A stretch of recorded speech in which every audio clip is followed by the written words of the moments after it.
Halo para pendengar kisah, selamat datang kembali di channel ini, tempat di mana kami akan membahas kisah-kisah kriminal nyata yang terjadi di seluruh dunia. Kami berharap semoga kalian semua dalam keadaan sehat walafiat dan dijauhkan dari mara bahaya. Di sebuah malam di bulan Juni 2025, suasana tenang yang terdapat di salah satu villa di kawasan Badung, Bali, tiba-tiba menjadi tempat tragedi pengeksekusian. Seorang pria asal Australia tewas dieksekusi di dalam kamar mandi. Penyerangan itu terjadi hanya beberapa hari setelah dia dan keluarganya tiba di Bali untuk berlibur.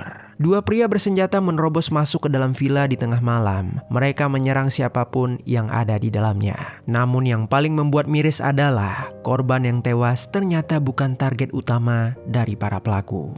Shooting the Melbourne father, but said that was never the plan and Mr. Radmanovich was never the target. Lalu apa motif dari penyerangan ini dan bagaimana kronologi selengkapnya? Jadi beginilah kisah di baliknya. Pendengar kisah, sebelum kita lanjut, kami mau rekomendasiin salah satu produk yang bisa kalian beli di fitur belanja di bawah. Ancient Electric Shaver, alat cukur yang paling banyak diincar para pria. Dengan ukurannya yang mini bikin gampang untuk dibawa kemana-mana. Desain cukurnya juga sudah memiliki teknologi ultra thin serta double ring, dapat mengikuti bentuk wajah, sehingga mudah diaplikasikan ke bagian yang sulit dijangkau. Bagian kepala dari alat ini bisa langsung dicopot karena memakai magnet dan sudah waterproof juga. Jadi aman jika langsung dicuci pakai air. Kalau kalian tertarik dengan produk ini, langsung klik link yang ada di bawah. Di kota Melbourne, Australia, tinggallah seorang pria bernama Zivan Radmanovic yang berusia 32 tahun. Dia hidup bersama istrinya Jasmine Gordias yang berusia 30 tahun. Dari pernikahan tersebut, mereka telah dikaruniai 6 orang anak. Bagi Zivan, keluarga adalah segalanya. Sebagai kepala keluarga, dia dikenal sebagai sosok yang selalu berusaha memberikan yang terbaik bagi istri dan anak-anaknya. Tidak diketahui apa pekerjaan Zivan, tetapi yang jelas dia selalu bekerja keras demi memastikan keluarganya dapat hidup dengan nyaman. Di tengah kesibukan itu, Zivan ingin melakukan sesuatu yang spesial untuk istrinya. Dia berencana merayakan ulang tahun Jasmine dengan cara yang berbeda. Bukan sekedar makan malam atau hadiah biasa, tetapi dengan mengajak istrinya berlibur ke luar negeri. Awalnya, perjalanan mereka hanya direncanakan untuk mereka berdua saja. Tetapi secara tiba-tiba, hal itu berubah ketika saudara perempuan Jasmine yang bernama Danila Gordias bersama pasangannya Sanar Ganim memutuskan untuk ikut bergabung dalam liburan tersebut. Keempatnya pun mulai membicarakan rencana perjalanan tersebut. Setelah berdiskusi beberapa kali mengenai tujuan liburan yang ingin mereka kunjungi, mereka akhirnya sepakat memilih Pulau Dewata Bali, Indonesia sebagai destinasi perjalanan mereka. Singkat cerita, tibalah harinya di tanggal 12 Juni 2025, Zivan, Jasmine, Danila, dan Sanar Ganim akhirnya berangkat dari Australia menuju ke Pulau Bali untuk menikmati liburan bersama. Mereka tiba di Bali pada sore hari dan langsung menuju ke sebuah villa tempat mereka akan menginap yang berada di kawasan Desa Munggu, Mengwi, Kabupaten Badung. Villa itu terlihat tenang dan jauh dari keramaian, tempat yang tampak sempurna untuk beristirahat dan menikmati waktu liburan. Rencananya, mereka akan menghabiskan sekitar 5 hari di wilayah Bali. Hari pertama mereka habiskan untuk beristirahat setelah perjalanan panjang dari Australia. Lalu keesokan harinya, di tanggal 13 Juni 2025, barulah mereka mengunjungi beberapa tempat wisata yang ada di Bali. Malam harinya, mereka juga keluar untuk makan malam bersama sebelum akhirnya kembali ke villa untuk beristirahat. Bagi mereka, itu hanyalah hari liburan yang sangat menyenangkan. Namun, tanpa mereka sadari, beberapa orang sebenarnya sudah mengawasi pergerakan mereka sejak beberapa waktu sebelumnya. Dan pada malam itu, sebuah rencana penyerangan sedang disiapkan. Memasuki tanggal 14 Juni 2025, sekitar pukul 12:10 waktu Indonesia Tengah, suasana sekitar villa terlihat sangat sepi. Sebagian besar orang sudah tertidur. Di ujung gang yang bernama Maja, tidak jauh dari lokasi villa, 2 orang pria terlihat berhenti dengan sebuah sepeda motor. Kedua pria itu bernama PAI Middlemore Tapo dan Mevlut Choskun. Tapo terlihat mengenakan jaket ojek online berwarna hijau dan celana oranye, seolah-olah dia hanyalah seorang pengemudi yang sedang menunggu pesanan. Sementara itu Choskun mengenakan hoodie berwarna gelap. Mereka sempat memperhatikan keadaan sekitar selama beberapa saat untuk memastikan tidak ada orang yang mencurigai keberadaan mereka. Setelah situasi dirasa aman, Tapo kemudian mengendarai motornya untuk lebih dekat ke arah villa. Sepeda motor Yamaha Lexi yang mereka gunakan diparkir tidak jauh dari lokasi. Setelah itu keduanya berjalan perlahan mendekati villa yang sebelumnya telah mereka pantau. Lalu di tangan mereka juga sudah terdapat sebuah palu dan pistol. Malam itu mereka datang dengan satu tujuan, yaitu menyerang target mereka. Namun ada satu masalah, mereka tidak mengetahui dengan pasti di mana kamar target tersebut berada. Target utama mereka sebenarnya adalah Sanar Ghanim, tetapi karena tidak mengetahui kamar mana yang ditempati Ghanim, mereka memutuskan untuk menyerang siapapun yang berada di dalam villa tersebut. Ketika telah berhasil masuk secara diam-diam, mereka tiba di depan salah satu pintu kamar. Choskun segera memberi isyarat kepada Tapo. Tanpa ragu, Tapo langsung menghantam pintu kamar tersebut dengan palu hingga akhirnya terbuka. Begitu pintu itu terbuka, mereka langsung masuk ke dalamnya. Di dalam kamar tersebut, dia mendapati Zivan yang saat itu sedang berada di dalam kamar mandi. Ketika melihat seorang pria asing tiba-tiba masuk dengan pistol di tangannya, Zivan langsung tersentak berteriak. Dalam keadaan panik, dia mencoba melawan dengan melemparkan apapun yang berada di dekatnya. Namun Tapo bergerak lebih cepat. Dia langsung mengayunkan palu ke arah kepala Zivan. Setelah itu, tanpa ragu, Tapo menarik pelatuk pistol sebanyak beberapa kali. Suara tembakan memecah keheningan malam. Tubuh Zivan tersentak dan kemudian perlahan jatuh di lantai kamar mandi. Masih di kamar yang sama, Jasmine yang sebelumnya sudah tertidur, dia tersentak terbangun. Dan dia di saat itu hanya bisa bersembunyi di bawah selimut sambil menahan tangis ketakutan. Dari balik selimut tersebut, dia sempat melihat pelaku membawa senjata api. Oleh karena itulah, dia memilih untuk diam agar tidak menjadi target selanjutnya. Sementara itu di waktu yang bersamaan, di kamar lain Choskun menemukan Sanar Ghanim yang sedang berbaring santai di atas kasur. Begitu melihat seorang pria bersenjata masuk ke dalam kamar, Ghanim langsung bangun dan berusaha melarikan diri. Choskun sempat menembak pistol ke arah Ghanim, namun tembakan tersebut meleset dan tidak mengenai korban. Ghanim kemudian mencoba melarikan diri. Choskun segera mengejarnya hingga dia berhasil menangkapnya. Setelah itu, Choskun langsung melayangkan pukulan bertubi-tubi ke arah Ghanim. Ghanim sempat memberikan perlawanan, namun Choskun yang menggunakan palu menang telak. Dia menghantam Ghanim secara brutal tepat di bagian kepalanya. Tak lama kemudian, cairan merah pun mengalir dari kening Ghanim. Lalu di sisi lain, Danila yang kebetulan sedang berada di ruangan berbeda, dia sempat mendengar keributan itu. Dan ketika dia menyadari kalau situasi sudah sangat berbahaya, dia pun segera berlari keluar dari villa untuk mencari bantuan. Danila mengetuk pintu kamar-kamar tetangga di sekitaran villa sambil berteriak meminta pertolongan kepada para penghuni lainnya. Namun saat Daniela sedang berusaha mencari bantuan, kedua pelaku sudah lebih dulu melarikan diri. Tapo dan Choskun segera kembali ke sepeda motor mereka dan kabur dari lokasi kejadian. Dalam hitungan menit, mereka menghilang di tengah gelapnya malam. Tak lama setelah Danila berteriak meminta bantuan, suasana di sekitaran villa yang sebelumnya sunyi mendadak berubah menjadi kekacauan. Beberapa penghuni kamar mulai keluar untuk melihat apa yang sebenarnya terjadi. Beberapa karyawan villa yang juga sempat mendengar suara tembakan, mereka juga langsung menghubungi pihak kepolisian. Ketika diperiksa di dalam villa, Jasmine masih terduduk di dekat tubuh suaminya yang sudah tak lagi bernyawa. Tangisnya pecah ketika dia memeluk tubuh Zivan yang tergeletak di lantai kamar mandi. Di sisi lain, Danila juga berusaha membantu Sanar Ghanim yang saat itu dalam kondisi setengah sadar. Dia telah menerima pukulan bertubi-tubi di bagian kepala, namun di saat itu dia masih bernafas.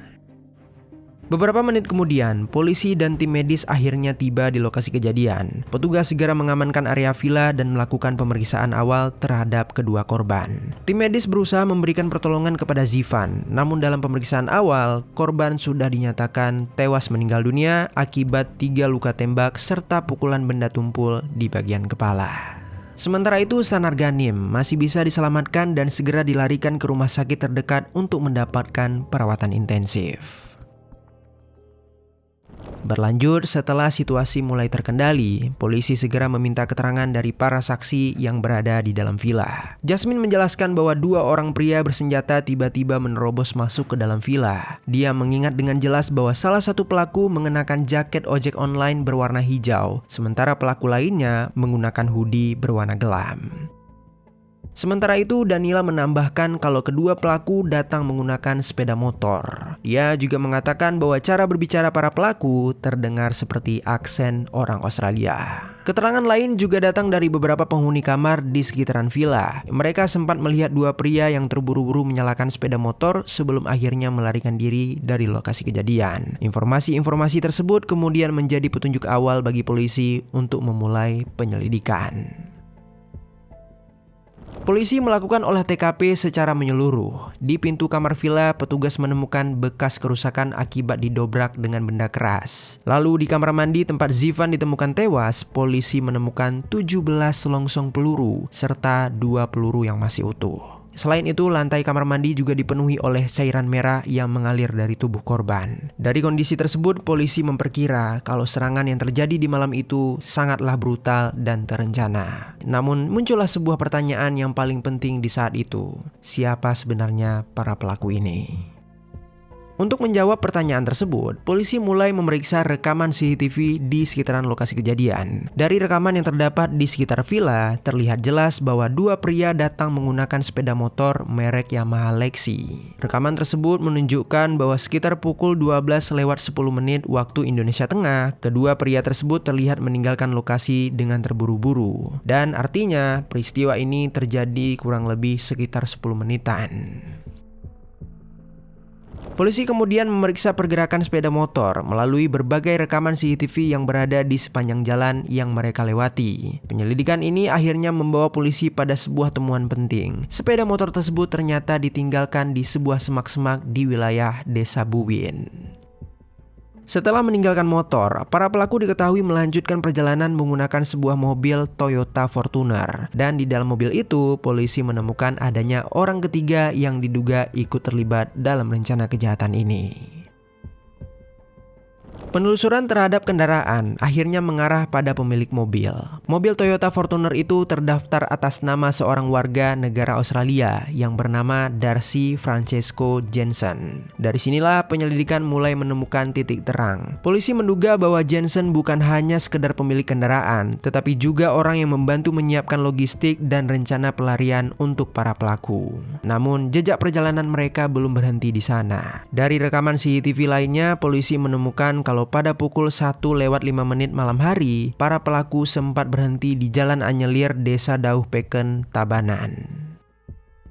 Di lokasi tersebut, mereka terlihat mengganti kendaraan dari Toyota Fortuner ke mobil Suzuki XL7.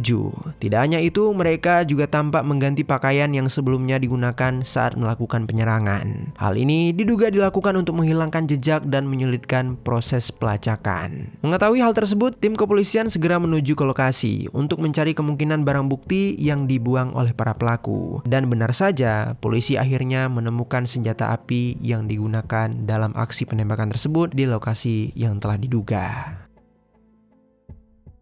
Kemudian melalui penelusuran perjalanan para pelaku serta koordinasi dengan berbagai instansi seperti Polda Bali, Barreskrim Polri, Imigrasi, Divisi Hubungan Internasional Polri, hingga Interpol, polisi pun akhirnya berhasil memetakan rute pelarian para pelaku. Ketiga pelaku diketahui menuju ke pelabuhan Gilimanuk di Kabupaten Jembrana. Dari sana mereka menyeberang ke Pulau Jawa dan melanjutkan perjalanan menuju ke Surabaya. Diduga tujuan akhir mereka adalah melarikan diri ke luar negeri. Namun sebelum rencana itu berhasil dilakukan, polisi lebih dulu bergerak. Pada tanggal 16 Juni 2025, aparat kepolisian berhasil melacak keberadaan Darcy Francesco Jensen di Hotel Sheraton Bandara Soekarno-Hatta, Jakarta. Saat itu si Jensen ini sedang bersiap untuk melanjutkan perjalanan ke luar negeri. Jensen akhirnya segera ditangkap oleh aparat kepolisian. Sementara itu, 2 pelaku lainnya, Mevlut Choskun dan Tapu, mencoba melarikan diri melalui jalur udara. Namun pelarian mereka akhirnya terhenti di Bandara Changi, Singapura pada tanggal 17 Juni 2025. Penangkapan tersebut berhasil dilakukan berkat kerjasama antara Kepolisian Indonesia, Interpol, serta Otoritas Keamanan Singapura. Setelah ditangkap, kedua pelaku kemudian dibawa kembali ke negara Indonesia untuk menjalani proses hukum lebih lanjut. Namun penangkapan mereka justru membuka sebuah fakta baru yang jauh lebih mengejutkan. Para pelaku ini ternyata bukan bertindak atas kemauan mereka sendiri. Mereka mengaku hanya menjalankan sebuah perintah dari seseorang yang hingga kini identitasnya masih menjadi misteri. Seseorang yang mereka maksud disebut sebagai Mr. X. Setelah ketiga pelaku berhasil ditangkap dan dibawa kembali ke Indonesia, polisi akhirnya mulai mengungkap lebih jauh peran masing-masing dalam kasus ini. Ketiganya diketahui juga merupakan warga negara Australia. Dua orang yang berperan sebagai eksekutor adalah Melville Choskun berusia 22 tahun dan PI Middlemore Tapu berusia 26 tahun. Sementara itu pria ketiga, Darcy Francesco Jensen, diketahui memiliki peran penting di balik persiapan operasi. Dia bertugas menyediakan perlengkapan, kendaraan, serta membantu mengatur rencana pelarian bagi kedua eksekutor. Dalam interogasi awal, Tapu dan Choskun mengungkapkan sebuah fakta yang mengejutkan. Mereka mengaku bahwa sebenarnya mereka hanyalah pelaku bayaran. Seluruh penyerangan tersebut dilakukan atas perintah seorang pria misterius asal Australia yang mereka sebut sebagai Mr. X. Polisi kemudian berusaha membujuk keduanya agar mengungkapkan identitas dari Mr. X tersebut. Tetapi meskipun proses interogasi berlangsung cukup lama, kedua pelaku tetap menolak menyebutkan nama orang yang telah memerintahkan mereka. Mereka hanya mengatakan bahwa mereka menerima pekerjaan itu karena mereka sangat membutuhkan uang. Dalam pengakuannya, para pelaku juga menjelaskan bahwa target utama dari serangan tersebut sebenarnya bukan Zifan, melainkan adalah Sanar Ghanim. Menurut keterangan yang diberikan kepada penyidik, penyerangan tersebut berkaitan dengan masalah utang yang dimiliki oleh Sanar Ghanim terhadap sosok yang mereka sebut sebagai Mr. X. Namun pada malam penyerangan, terjadi sebuah kesalahan fatal. Ketika Tapu masuk ke salah satu kamar di villa, dia salah mengira Zifan sebagai Ghanim. Tanpa memastikan identitas orang yang berada di hadapannya, Tapu langsung menyerang dan menembakkan pistol sebanyak beberapa kali. Lalu sementara itu, Jensen pelaku ketiga memberikan penjelasan yang lebih panjang kepada penyidik mengenai bagaimana rencana tersebut disusun. Menurut pengakuannya, dia telah memantau pergerakan Sanar Ghanim sejak beberapa waktu sebelumnya. Hingga akhirnya dia mengetahui kalau Ghanim berencana pergi ke wilayah Bali untuk berlibur. Setelah informasi tersebut didapatkan, pria yang disebut sebagai Mr. X kemudian memintanya untuk merancang rencana penyerangan terhadap Ghanim. Dan di tanggal 5 Juni, tepatnya 9 hari sebelum penyerangan, Jensen pun terbang ke Bali untuk mempersiapkan semuanya. Dia kemudian menyewa 2 kamar di sebuah villa di kawasan Tumbak Bayu yang berjarak sekitar 3,5 km dari villa tempat korban menginap. Villa tersebut disewa selama 3 bulan dan dijadikan sebagai tempat tinggal sementara untuk kedua eksekutor, yaitu Choskun dan Topu. Di tempat itu juga telah disiapkan 2 unit sepeda motor Yamaha Lexi yang nantinya digunakan dalam operasi penyerangan. Beberapa hari sebelum penyerangan terjadi, berbagai persiapan mulai dilakukan. Di tanggal 12 Juni 2025, sekitar pukul 1:30 siang, Jensen membeli sebuah palu di sebuah toko bernama Toko Sinar Harapan. Palu tersebut kemudian dimasukkan ke dalam tas ransel dan selanjutnya dipindah ke bagasi mobil Toyota Fortuner yang nantinya digunakan dalam operasi tersebut. Masih di hari yang sama, Tapu juga memesan jaket ojek online yang akan digunakan sebagai penyamaran. Kemudian pada sore hari, Tapu pun bertemu dengan Jensen. Dalam pertemuan itu, dia menerima uang sebesar 10 juta rupiah sebagai bayaran awal sekaligus mengambil palu yang sebelumnya telah dibeli oleh Jensen. Untuk memperjelas rangkaian kejadian, polisi kemudian menggelar reka adegan kasus pada tanggal 30 Juni 2025. Rekonstruksi tersebut dilakukan di 5 lokasi berbeda yang berada di wilayah Badung dan Tabanan. Dalam proses itu, ketiga tersangka dihadirkan langsung untuk memperagakan 11 adegan, mulai dari tahap persiapan hingga bagaimana mereka melarikan diri setelah penyerangan terjadi. Seiring berjalannya proses persidangan, penyidik juga menemukan fakta baru mengenai cara pelaku berkomunikasi. Ternyata seluruh koordinasi dalam operasi tersebut dilakukan melalui sebuah aplikasi pesan yang bernama Threema. Aplikasi ini diketahui cukup sering digunakan oleh jaringan kriminal di Australia karena dianggap lebih sulit dilacak oleh aparat penegak hukum. Temuan ini kemudian memunculkan berbagai spekulasi mengenai sosok Mr. X. Banyak pihak menduga bahwa orang yang berada di balik perintah penyerangan tersebut kemungkinan merupakan sosok penting dalam jaringan kriminal Australia. Namun hingga proses persidangan berlangsung, identitas pria misterius tersebut tidak pernah benar-benar terungkap ke publik. Akhirnya setelah melalui proses persidangan yang cukup panjang, Pengadilan Negeri Denpasar menjatuhkan putusan terhadap para pelaku di tanggal 9 Maret 2026. Majelis hakim yang dipimpin oleh Wayan Suwarta menyatakan bahwa Mevlut Choskun dan Midel Murtapu terbukti bersalah atas tindakan penyerangan berencana serta kepemilikan senjata api ilegal. Keduanya kemudian divonis hukuman 16 tahun penjara. Padahal sebelumnya, jaksa penuntut umum meminta agar keduanya dijatuhi hukuman 18 tahun penjara. Sementara itu, Darcy Frasensko Jensen dinyatakan bersalah karena membantu merencanakan sekaligus memfasilitasi penyerangan tersebut. Karena perannya itu, dia pun divonis 12 tahun penjara. Di dalam persidangan tersebut, Choskun dan Topu sempat menyampaikan permintaan maaf kepada keluarga korban. Namun bagi keluarga korban, permintaan maaf tersebut tidak mampu menghapus rasa kehilangan yang mereka rasakan. Di ruang sidang, beberapa anggota keluarga terlihat menangis dan meluapkan kekecewaan mereka terhadap putusan hakim. Mereka menilai bahwa vonis yang dijatuhkan kepada para pelaku sangatlah ringan dan jauh dari harapan yang mereka inginkan. Bahkan salah satu anggota keluarga korban sempat melontarkan pernyataan keras dengan mengatakan bahwa hukuman di wilayah Bali terlihat seperti sebuah lelucon karena tindakan sekejam itu seharusnya dibalas dengan hukuman yang jauh lebih berat.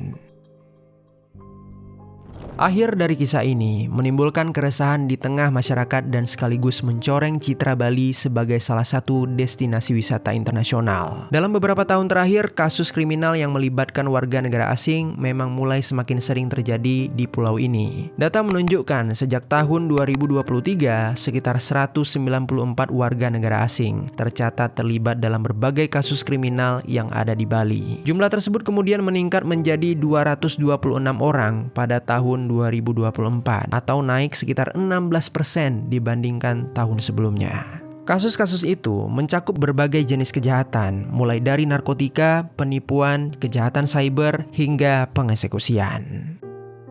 Bahkan pada awal hingga pertengahan tahun 2025, sudah tercatat lebih dari 100 kasus yang melibatkan warga negara asing di Bali. Karena itu, banyak pihak menilai bahwa penembakan di villa ini bukan sekedar kasus kriminal biasa. Peristiwa ini juga menjadi gambaran dari tantangan baru yang dihadapi Bali sebagai destinasi wisata global. Di satu sisi, pariwisata memberikan dampak besar terhadap pertumbuhan ekonomi pulau tersebut. Namun di sisi lain, arus wisatawan yang sangat besar juga membawa berbagai risiko sosial.